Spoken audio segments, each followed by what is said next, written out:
Hello friends, welcome to civil minds. आज के इस वीडियो में हम डिस्कस करेंगे adultery is not a crime anymore. दोस्तों, आप लोगों को पता होगा कि section 497 of IPC talks about adultery, जो कि अभी तक कुछ दिन पहले तक भी एक क्राइम था, लेकिन कुछ महीने पहले सुप्रीम कोर्ट ने इसको डिक्रिमिनलाइज कर दिया है। तो आज की इस वीडियो में एडल्ट्री के बारे में और ये सेक्शन 497 एग्जैक्टली क्या कहता है और इसको क्यों डिक्रिमिनलाइज किया गया और उसके फेवर में और अगेंस्ट में क्या आर्ग्यूमेंट्स है, इसके बारे में डिस्कस करेंगे। तो दोस्तों, ये हमने एक नया सीरीज़ स्टार्ट किया है जिसमें हम डिस्कस करेंगे learning law with recent event. Recent जो इवेंट हो रहा है उसको डिस्कस करके उसके साथ जो एसोसिएटेड लॉ के प्रोविजंस है वो सारे हम जानेंगे और डिस्कस करेंगे। तो दोस्तों, मैं हूं नंदन दत्ता, मैं बीटेक और एलएलबी ऑनर्स हूं, और अगर आपने हमारे चैनल को सब्सक्राइब नहीं किया है तो सब्सक्राइब कर लीजिए ताकि आपको लॉ रिलेटेड और सिविल सर्विस रिलेटेड वीडियो मिलता रहे। तो दोस्तों, कोई भी मैरिज में, चाहे वो किसी भी रिलीजन की हो, कोई भी मैरिज में जो मैरिज की जो फाउंडेशन है that depends on faith and trust. तो जो पार्टनर है उनके बीच फेथ और ट्रस्ट होना चाहिए, that is the foundation of any marriage. और अगर फेथ और ट्रस्ट लूज हो जाए तो वो मैरिज के फाउंडेशन नहीं रहता है और वो दैट रिजल्ट्स इनटू सेपरेशन। तो जब ये मैरिज लॉज बनाया गया था तो जो लॉ मेकर्स थे वो इस चीज़ को समझे थे और उन्होंने ये तय किया था कि to protect the institution of marriage, जो अनफेथफुलनेस है, जो लूजिंग ऑफ ट्रस्ट की मैटर है, उसको एक क्रिमिनल ऑफेंस बनाया जाए, ना कि सिर्फ एक सिविल ऑफेंस। क्योंकि सिविल ऑफेंस में ज़्यादा से ज़्यादा एक कंपेंसेशन या डैमेज आप फाइल कर सकते हो, लेकिन क्रिमिनल ऑफेंस में क्या होता है कि पनिशमेंट होता है। तो इसलिए एडल्ट्री का जो प्रोविज़न है, जो अनफेथफुलनेस को जिसको बात करते हैं, उसको एक क्रिमिनल ऑफेंस बनाया गया था। लेकिन यहाँ पे इशू जो सेक्शन 497 जो हमारे आईपीसी में है उसको लेकर के है। अब दोस्तों, अब हम समझते हैं, हम लोग समझेंगे कि इसके कॉम्प्लेक्सिटीज़ एग्जैक्टली क्या है। ठीक है, जो लैंग्वेज लिखा हुआ है सेक्शन 497 में, अगर आप लोग पढ़ोगे तो जो लैंग्वेज लिखा गया है वही चीज़ यहाँ पे फिगर में दिखाया गया है। देखिए दोस्तों, जैसे मान के चलिए H and W is a married couple, husband and wife. H stand for husband, W stand for wife. ठीक है, now A is another person, a third person, male. ठीक है, now there is a consensual sexual relationship between A and W takes place, that is wife of husband H and a consensual sexual relationship takes place। ठीक है दोस्तों, याद रखिए this is consensual sexual relationship। ठीक है ना, यहाँ पे अगर कोई भी फोर्स होगा, that means if A forcefully have sex with W, that will come under the charge of rape, that will come under section 375। ठीक है, तो ये फोर्सफुल सेक्स की बात नहीं करता है। तो जब सेक्शन 497 की बात किया जाएगा, एडल्ट्री की बात किया जाता है, it always talks about consensual sexual relationship. ठीक है, अब ए बी के साथ मैरिड है। ठीक है, ए मैरिड ना भी है तो भी चलेगा, लेकिन मान लेते हैं हम लोग सपोज कि A is married to B.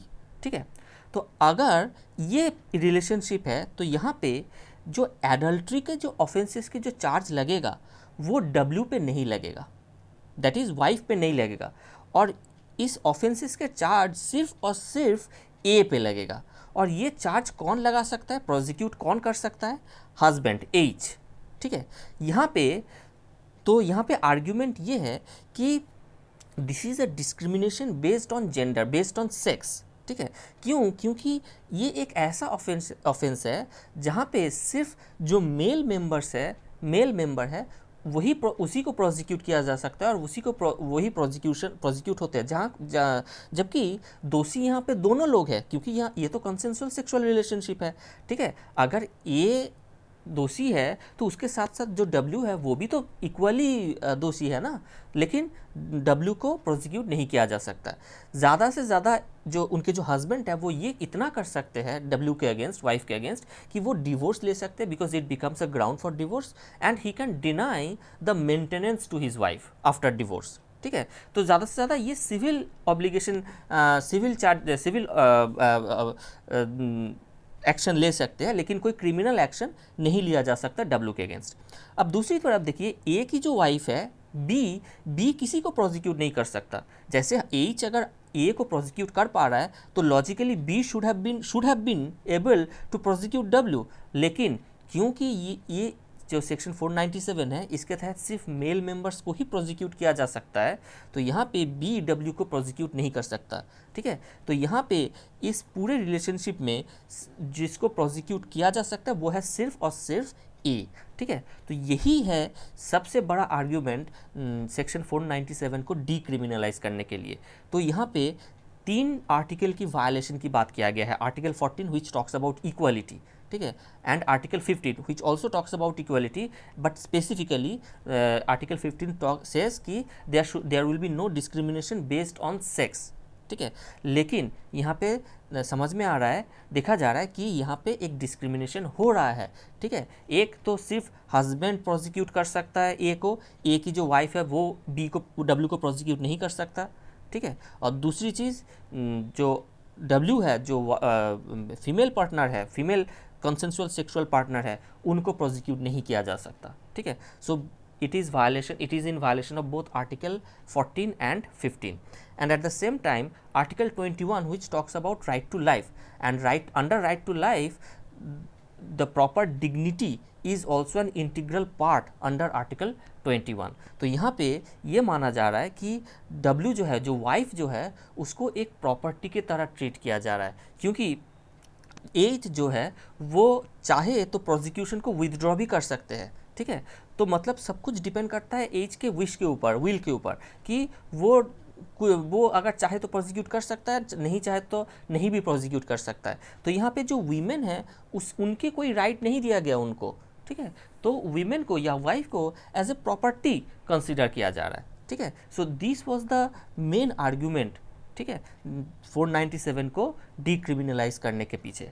ठीक है, लेकिन यहाँ पे जो काउंटर आर्ग्यूमेंट है, ठीक है, वो ये है कि हस्बैंड की ऊपर जो रिस्पॉन्सिबिलिटी है वाइफ की, that is maintenance of the wife. ठीक है, वो रिस्पॉन्सिबिलिटी हस्बैंड के ऊपर होता है। ठीक है, अगर हस्बैंड मेंटेनेंस के वाइफ के मेंटेनेंस की पूरी जिम्मेदारी ले रहा है, तो अगर उस राइट को उनके ऊपर राइट है उसको अगर वायलेट किया जाए तो उसके अगेंस्ट एक्शन लेने का अधिकार भी उनको मिलना चाहिए। तो इसके काउंटर आर्ग्यूमेंट ये है कि अगर एडल्ट्री को डीक्रिमिनलाइज किया जा रहा है, दैट मीन्स हस्बैंड को अगर ये अधिकार नहीं दिया जा रहा है, तो आफ्टर सेपरेशन या बिफोर सेपरेशन ऑल्सो हस्बैंड के ऊपर वाइफ की जो मेंटेनेंस की जो जिम्मेदारी, रिस्पॉन्सिबिलिटी लॉ ने रिकॉग्नाइज किया है, उसको भी एबोलिश कर देना चाहिए। ठीक है दोस्तों, लेकिन यहाँ पे याद रखिए दोस्तों कि सेक्शन 497 को सिर्फ डीक्रिमिनलाइज किया गया है। सेक्शन 497 को पूरी तरह से एबोलिश नहीं किया गया है। एडल्ट्री का सेक्शन अभी भी है, लेकिन वो एडल्ट्री के जो डिफिनीशन है, वो जो एडल्ट्री जो एक्शन है, एक्ट है, उसको अभी भी यूज़ किया जाता है for civil purpose. That is adultery is a ground for divorce, और एडल्ट्री के ग्राउंड पे मेंटेनेंस भी डिनाई किया जा सकता है। ठीक है दोस्तों, so that was all for this video। ठीक है, थैंक यू।